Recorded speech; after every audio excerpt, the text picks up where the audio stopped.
Johnny Drama is the brother of Vince. Vince is a big actor. Johnny Drama's a little actor. He's been around for a long time. He's done a lot of parts. Most of them are small parts, and he's got a big resume. He just hasn't had any hits. He was in a show called Viking Quest, and that was probably his biggest show ever. And he's got a lot of heart, and he tries hard, and he wants to be a big star. And that's really what Johnny Drama is all about.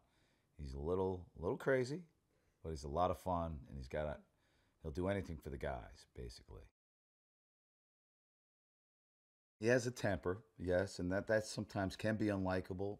But I think a lot of it's coming from a place of insecurity, and the audience, I think they can feel that he's insecure about something, whether it's his age or his acting or just not making it like his brother, being here while his brother's up here. And I think that's kind of you want to root for him because you want to see him take it to the next level, and he gets this close every time, and he just can't seem to get there. So one of these days, maybe. I believe that Johnny Drama feels that this is the best work he's ever done in Hyde. And he feels that it might be the movie that just takes him to the next level. And he probably has felt that before many times, but he thinks this might be it. One thing about Vince is he always kind of drags drama along and always gives him throws him a bone in anything he does. But this he directed, and this was maybe the biggest bone he's got. And it's only 4 scenes, but they're 4 pivotal scenes. And he feels good about it. He thinks this might be it. This might be the one. The entourage is really it's the 4 guys or the members of the entourage, and then of course you have Ari as the agent. Um, you got the Vince is the big movie star. Johnny Drama is his brother who's struggling, trying to make it there.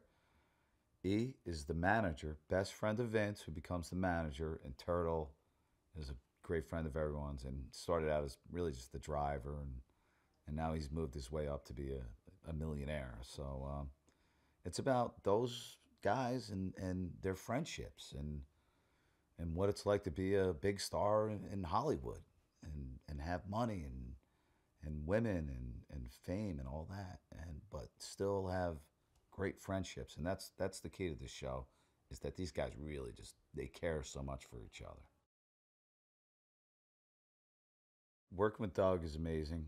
He's a great writer. He understands the character real well, and he is open for anything I want to throw in there. And it's a real collaboration when you're putting a character get together with the writer and the actor, and especially when he's directing as well. It's it's fun. He gives really good direction for me. He'll throw something at me, and it usually is the right move. The audience is just gonna have it's fun. That's the thing about Entourage is it's gonna be fun. You're gonna care about the characters, and you're gonna go on a little roller coaster ride with these guys. It's there's gonna be a little up and down and a little craziness and tons of really good cameos. I've been in this business a long time, and I'll tell you, there's nothing on our show that doesn't happen in Hollywood. Maybe it doesn't happen all in one episode, but it does happen, and we're getting our stories from the real world. We're hearing it through the grapevine in Hollywood. What's happening, and we'll throw it to Doug sometimes, and sometimes we'll write an episode about it or write a scene about it, and it's it is true. This stuff happens. It's not all made up.